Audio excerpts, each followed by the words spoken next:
그러니까 추측 과정에서 왜 그런 결론을 내렸지? 내 기억은 결과를 보일 뿐 원인이 아니잖아. 어떻게 그렇게 됐는지 판단할 정보가 부족하면 정황을 봐야 해요. 이 재판처럼요. 아무리 찾아봐도 어떻게 된 건지 도저히 이해할 수 없으면 어떻게가 아닌 왜의 의문을 품어야죠. 오늘 뭐 볼까 고민하는 분들을 위한 취향 추천 팟캐스트 책플릭스. 이번 에피소드는 영화 추락의 해부 속 한 장면으로 시작합니다.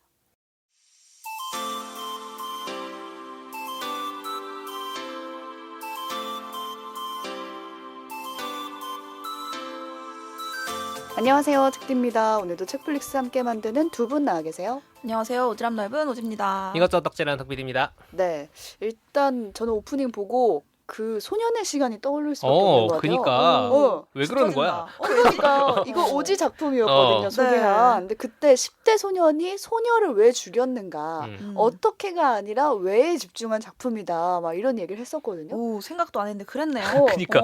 근데 미처 생각 못했네. 오지가 약간 이런 장르에 지금 빠져 있는 건지, 어. 왜 미친 건지. 나 딱 그렇게 써왔거든. 왜가 요즘 화두야? 그러니까. 제가 볼 때는 이 세상에 대한 신뢰와 의심이 화두인 것 같아요. 믿을 수 없는 것뿐일 때 어떤 것을 믿을 것인가.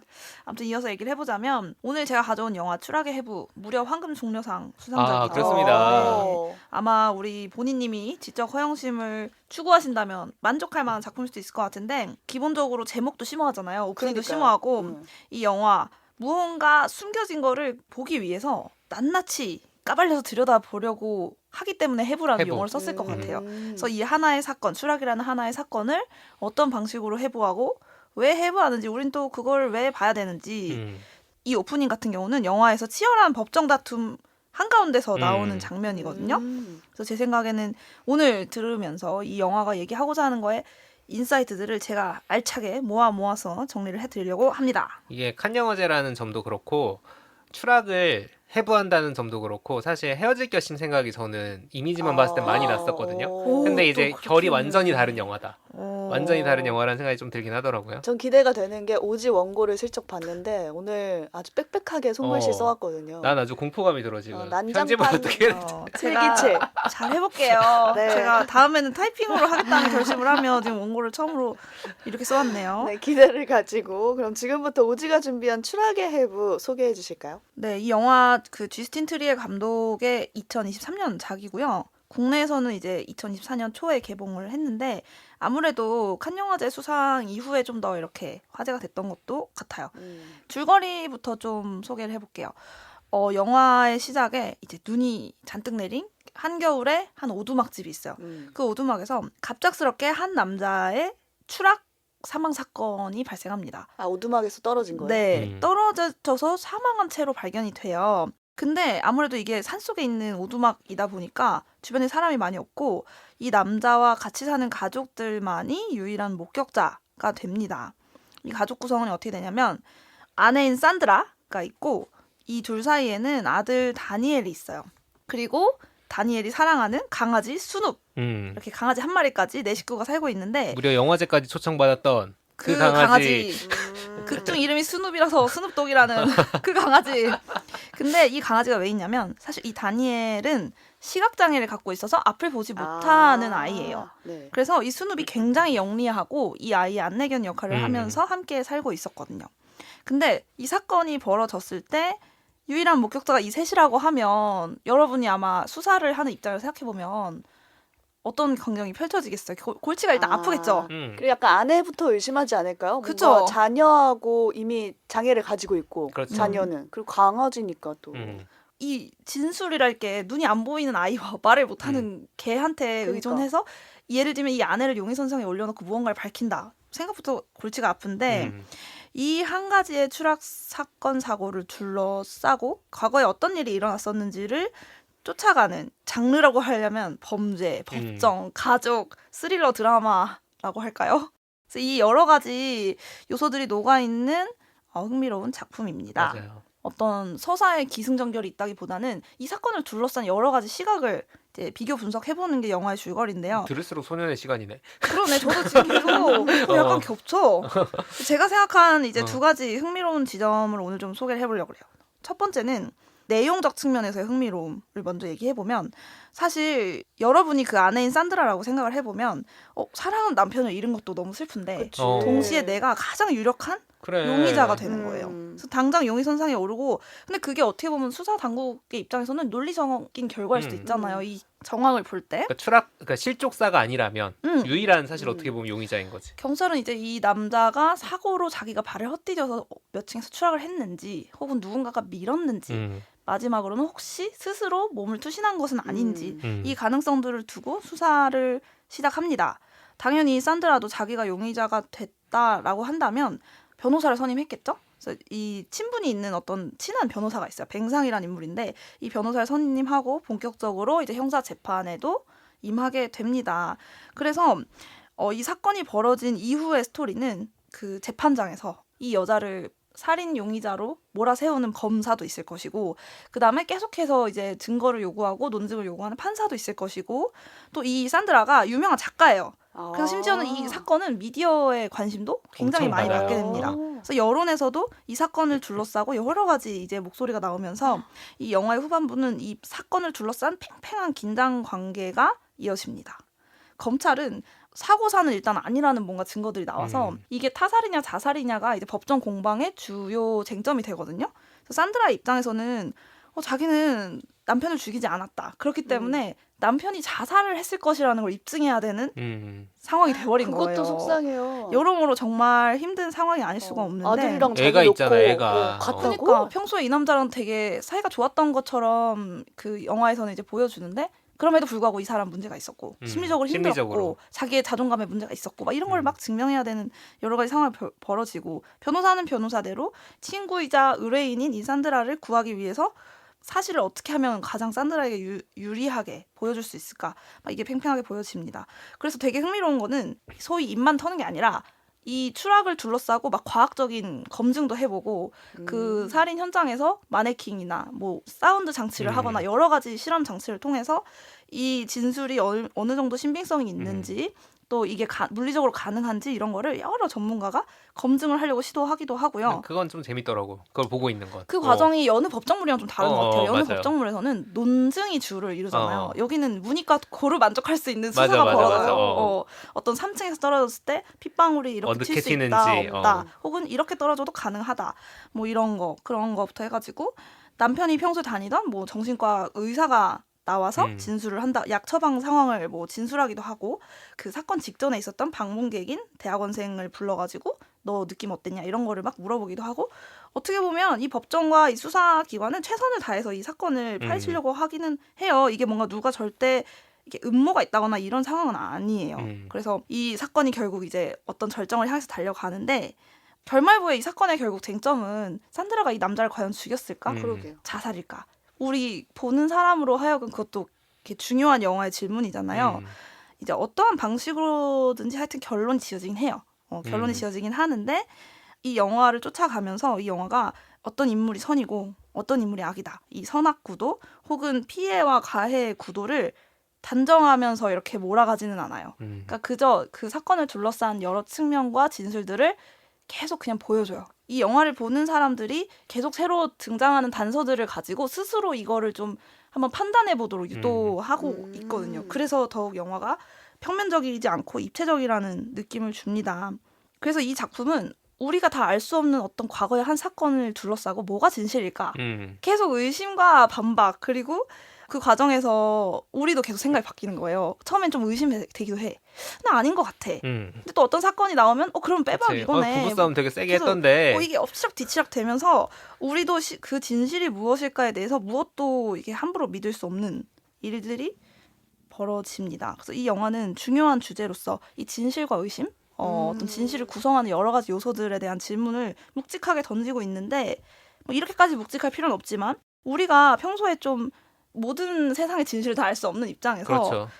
어떤 것들을 믿는다는 건 되게 생각보다 적극적인 행동이라는 생각이 들었어요. 그래서 믿기 쉽지 않은, 믿기 어려운 일들을 내가 믿었던 경험, 믿기로 혹은 결심한 경험이 있다면 한번 믿을 떠올려보면 결심. 좋을 것 같아요. 믿을 결심. 저는 제가 먼저 얘기해볼까요? 네. 여자분들도 많이 특히 공감하실 것 같은데 저는 예쁘다는 말을 못 믿었었어요. 20대 때 누가 나한테 너가 예쁘다라는 말을 하면 믿지 않았어요. 고지고대로 듣지 않고 그냥 의심하는구나. 듣기 좋은 말, 그냥 그냥 인사말 같은 거로 생각했고 내가 정말 예쁜가? 예쁜 구석을 찾기 위해 거울을 점점 보다 보면 안 예쁜 것 같은 거야. 자꾸 내가 막 모자란 것 같고 이제 20대 초반 그 시기를 지나면서 어느 순간 그 말을 신뢰하게 되면서 진짜 제가 지금 봤을 때도 20대의 제 모습이 훨씬 막 젊음이 막 파닥파닥하고 그 당시 제가 가졌던 미의 기준에서 보면 지금의 저보다 훨씬 예쁘고 젊거든요.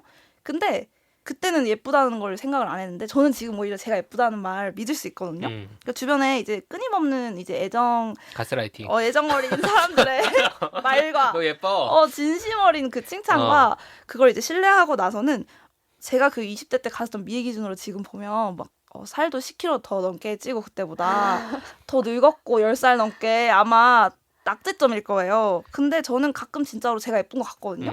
누군가의 기준이 아니라 내 기준에서. 그치.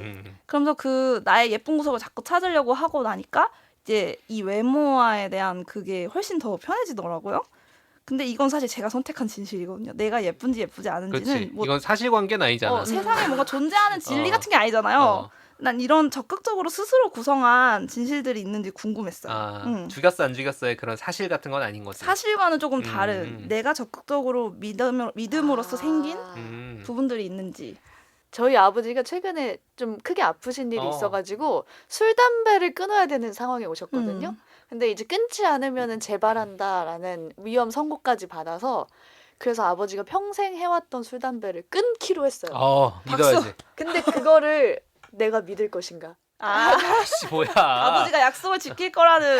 되게 만들어야지 그거. 아니 그거는 이제 오랫동안 반복돼 왔던 뭐라 그럴까요? 시행착오와 그 전에도 이제 끊겠다라는 얘기를 하다가 다시 또 시도하고 그런 경험이 쌓여서 그 말을 들었을 때 그걸 믿어야 되는데 그게 되게 어렵더라고요. 어렵죠. 근데 그러면은 아니? 아빠 다시 술 드실 거잖아요. 막 이거를 그럼 의심해? 계속 그렇게 의심을 눈동자로 아니 다시 피실까잖아요. 아니, 이건 이렇게 못할 거야. 그러면은 삐뚤어져. 그러니까 그래서 이게 그래, 이렇게 난 이런 해서 인간이야 이러면서 남는 게 없잖아요. 그래서 믿기로 결심했다. 그냥 그럴 수밖에 없는 상황이긴 했지만 벌어지지 않은 일에 대해서 그게 진실이 될 것이다라고 믿기로 했다. 그런 비슷한 게 가능한 게 옆에서 노력하면은 그 믿음은 실제로 진실이 되게 만들 수 있다고 생각하거든요. 금주를 한대. 나랑 같이 사는 사람이. 그러면은 나도 이제 그의 금주를 도와줘야 되는 사람이 되는 거지. 그 앞에서 내가 술을 먹지 않는다거나 뭐 그런 식으로 하면 적극적으로 좀 노력할 수 있는 상황이 되지 않을까. 믿기로 결심했다는 거는 나도 도와주기로 결심했다는 생각이 들 때도 있어요. 실천적인 의미까지. 그런 의미 그 사실 그렇게 같이 구성해 나가는 거 아닌가. 왜냐면 정해져 있는 게 아니니까. 미래는 특히 그렇잖아요. 저는 이 질문을 받았을 때 처음에 이제 회사에서 뒤통수 맞은 얘기들이 주마등처럼 스쳐 지나갔는데 네.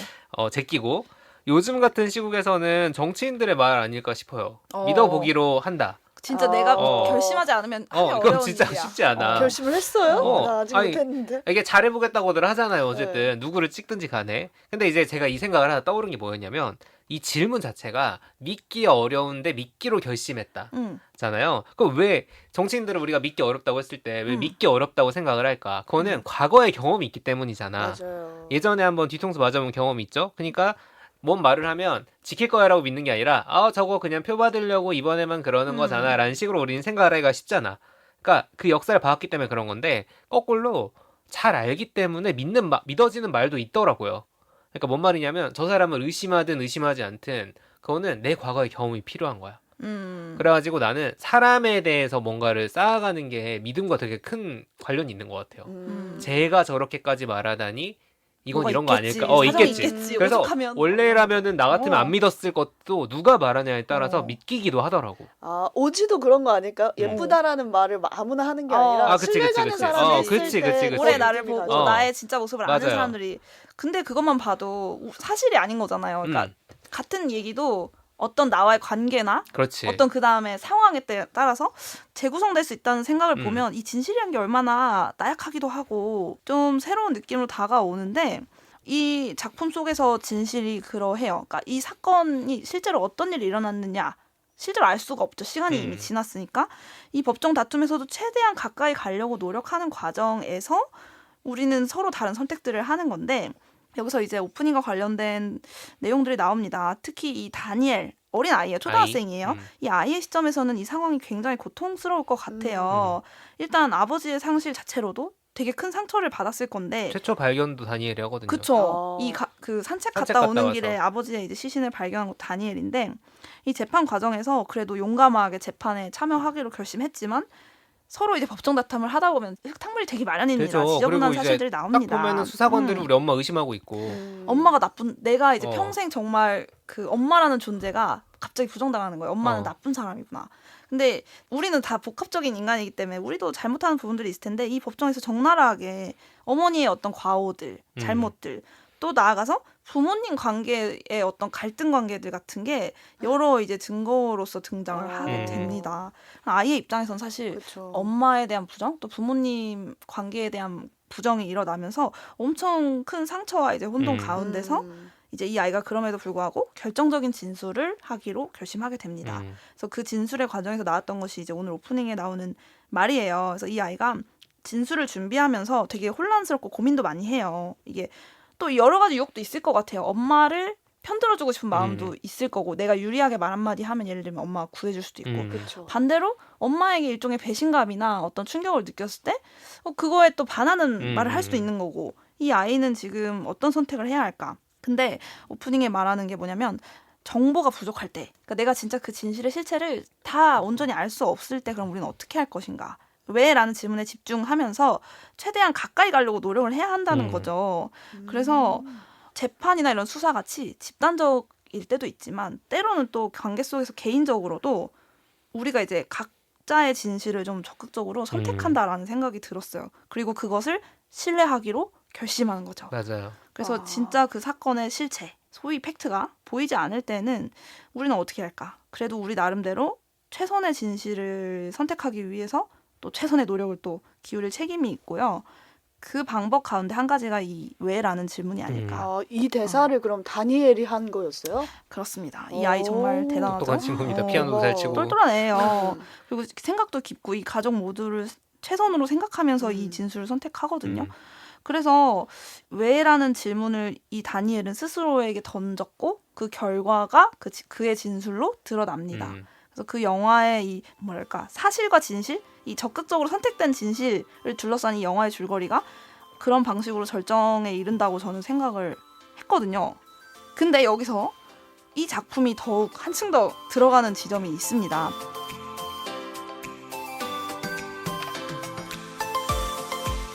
이 사건의 조각조각들이 법정에서는 이제 드러나잖아요. 결코 온전한 진실이 아니라 조각조각만 우리는 볼 수가 있는데 그게 곧 사건 전부가 결코 될 수 없다라는 게 여실히 드러나요. 한 번의 말다툼, 한 번의 부부싸움, 한 번의 무슨 사건 이걸로 이 관계를 다 안다라고 사람들은 생각을 그렇지. 하는데 아니라는 거죠. 그런 걸로 뭐 죽일 거였으면은 그리고 쌓여있는 역사가 기니까 이 관계는. 그들의 관계가 어느 어떤 양과 질이 어떠했던 것인지 우리는 결코 다 알 수가 없죠. 이 지점에서 저는 이 두 번째 흥미로운 포인트와 직결된다고 생각을 합니다. 이번에는 내용이 아니라 좀 영화의 형식적인 흥미로움도 좀 적극적으로 영업해보고 싶어요. 이 영화에서 가장 두드러지는 연출의 특징은 청각과 시각이 서로 불협화음을 이루는 거예요. 이게 무슨 얘기냐면 보통은 영화에서 이제 시청각은 서로 도와주는 관계예요. 시각이 청각을 보완하고 청각이 이제 시각을 보완해서 최대한 이제 입체적인 경험을 할 수 있도록 하는데 이 영화는 의도적으로 둘의 그 뭐랄까 위상을 바꿔버리거나 아니면 서로 이렇게 부딪히게 연출을 하고 배치를 해서 굉장히 독특한 방식으로 두 요소가 결합이 돼 있는 게 많아요. 낯설 수도 있어요. 그러게요. 볼 때 불편하지 않을까요? 그러니까. 우리가 굉장히 익숙하고 쉽게 소화되는 방식은 아닐 수 있어요. 근데 그럼에도 불구하고 영화적인 완성도로 그것을 굉장히 매끄럽게 잘 만들었는데 좀 예를 들어보면 다니엘이 아까 이제 법정에서 진술을 한다고 했잖아요. 그때 다니엘의 기억 속 어떤 장면을 얘기를 해요. 다니엘이. 근데 우리가 보는 장면을 보면 다니엘의 기억 속 어떤 사건에 대한 이미지가 펼쳐지면서 소리는 그 다니엘의 입을 통해서 나오는 진술의 내용이 나오거든요. 그럼 우리가 보게 되는 거는 그림은 다른 기억 속 누군가의 이제 말하는 장면이고 오디오는 지금 진술하고 있는 다니엘의 목소리. 그러니까 서로 다른 인물이겠죠? 그러면 지금 누가 얘기하는 거지? 그리고 이 말은 진짜일까? 아니면 다니엘이 기억 속에서 그렇지. 편집한 말일까? 인색한 걸까? 이걸 우리가 알 수 없게 경계가 흐려져 버리는 거예요. 이거보다도 더 강력하게 이 장치를 쓰는 장면이 하나 더 있는데 이 영화의 백미 중 하나인 장면인데 재판 중에 그 부부의 그 생전에 있었던 갈등이 담긴 녹취록이 나와요. 나오죠. 증거로 그 녹취가 이제 나오는데 영상은 아니에요. 녹음만 돼 있는 건데 이 영상으로 부부가 싸우는 장면이 재구성돼요. 우리한테는 편의상 처음에 이 싸움의 그림을 같이 보여줘요. 오디오와 이제 비주얼이 둘 다 있는. 근데 결정적인 장면에서 이 법정에 와 있는 그 이게 방청객이 들어오잖아요. 법정에는 그 방청객들의 입장과 똑같이 우리를 소리만으로 그 사건을 경험하도록 이렇게 연출을 해요. 아, 영상을 빼버려요? 결정적인 장면에서 우리는 그 그림 없이 오디오만으로 그걸 짐작할 수 있도록 이렇게 배치가 돼 있어요. 그렇게 되면 이 소리만으로 이게 정확한 진실을 알 수가 없는 그렇지. 거예요. 쿵 소리가 이게 내가 뭘 떨어뜨린 소리인지 때린 소리인지 밀친 소리 누가 누굴 때린지 소리조차 알 수가 없게 돼버리는 거예요. 근데 그게 저는 신기한 게 영상을 볼 때까지만 해도 사이즈 나왔네 이렇게 된 거구나 약간 이렇게 오해를 하다가 막상 하나의 그 큰 정보인 시각 정보가 확 없어지니까 이거 뭐가 사실이지? 그렇지. 굉장히 혼란을 확 겪게 되는데 아마 그 법정에 앉아 있는 그 방청객들도 그런 상황에 놓여 있었을 맞아요. 거예요. 이런 식의 연출들. 사실 이거는 꼭 시청각에 국한된 얘기는 아닌 것 같아요. 제 생각에는 제가 살면서 모든 사건의 진실을 이제 내가 직접 경험하는 것조차도 사실은 온전한 진실이 아닌 거잖아요. 감각도 널 속이고 기억도 날 속이고 또 다 볼 수 없는 부분들이 있는데 그렇다고 할 때 우리는 절대 온전한 이런 사실을 알기는 사실 불가능하겠다. 그렇죠. 말을 전달받을 때도 그렇죠. 누가 노이즈가 이런 말을 끼죠. 했어요. 이렇게 전달받아도 전혀 다른 목소리로 듣는 거잖아요. 그 뉘앙스라는 것도 있고 심지어는 내가 봤다고 생각한 것도 내가 가끔은 잘못 봤나? 스스로를 의심할 때도 분명히 있거든요. 그래서 어떻게 보면 이 영화에서는 의도적으로 이 유일한 사건의 결정적인 목격자를 앞이 안 보이는 소년과 그다음에 말을 못하는 강아지로 일부러 그렇게 하지 않았을까요? 영리한 선택 아니었을까? 혹은 이제 이 진실을 우리가 자신할 수 없다라는 거를 얘기하는 중요한 형식적인 장치도 아니었을까? 그래서 이러면서 이 영화는 사건 자체도 당연히 흥미로워요. 그리고 이걸 풀어가는 그 인물도 굉장히 입체적이고 연기는 뭐 말할 필요 없을 정도로 모든 인물이 호연을 보여주는데 저는 가장 중요한 거는 이 진실이라는 굉장히 이제 무겁기도 하고 이 묵직한 이 주제를 형식과 내용의 훌륭한 이 결합을 통해서 너무 흥미롭게 풀어낸 거예요. 이 진실을 우리가 어떻게 다뤄야 되는지를 이런 방식으로 이렇게 생각해 볼 수도 있겠구나. 그렇지. 이게 저는 영화의 엄청 중요한 장점 중에 하나로 생각하는데 그걸 느낄 수 있어서 그래서 아마 상을 주지 않았을까. 충분히 그리고 영화로 이렇게 해서 설명하면 되게 묵직하게 들릴 수도 있지만 저는 재밌게 봤어요. 재밌더런데. 이 영화는 흔히 생각하는 그런 이렇게 예술 영화는 리드미컬한 편집과 이런 건 없지만 되게 몰입할 수 있는 지점도 많고 몰입이 돼요. 굉장히 재밌게 봤던 영화입니다. 갑자기 진실에 대해서 말하니까 그 진실이 언젠가는 이긴다 막 이런 표현을 많잖아요. 근데 거기서 말하는 진실이 도대체 뭐지? 뭔가 이런 생각도 드는 것 같아요. 되게 주관적인 거구나. 진실은 그렇죠. 주관적이죠. 네. 그래서 해석이라는 건 항상 중요하고 예전에 20년 전에 어떤 사건에 대해 진실이라고 믿었던 게 30년 뒤에 뒤바뀌기도 하잖아요. 그런 것들이 다 같이 가는 거니까 구성된다라고 보는 게 맞죠. 그게 진실도 선택된다라는 말이 굉장히 모순적이어서 선택되죠. 오히려 사실에 가까운 말일 수도 있겠다 생각이 들고요. 이 작품 상도 받았고 쿠팡 플레이에 들어왔습니다. 그래서 유튜브에서 1,500원이에요. 싸게 쿠팡 안 볼 수 쓰시는 있네요. 분들 유튜브로 보십시오. 유튜브로 보실 수 네. 있겠네요. 그래서 접근성도 좋고 저 궁금한 게 강아지 순우의 역할은 뭐가 없나요? 아주 중요하죠.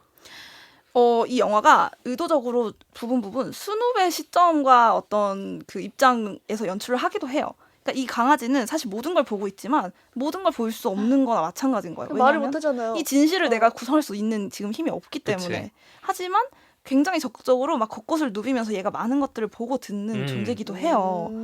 그래서 이 강아지도 어쩌면 다니엘보다 더 많은 진실을 알고 있을 수도 있는 맞아요. 거거든요. 근데 우리는 알 수가 없는. 강아지도 물어볼 수가 없는 거예요. 그래서 아무튼 이 강아지도 굉장히 연기 잘해서 강아지 종려상 받았대요. 강아지 네, 상 받았다니까. 강아지 종려상. 강아지 무슨 종려상을 받았대요. 진짜요? 실제로. 그래서 시상식에도 참석하고. 시상식에 왔다고.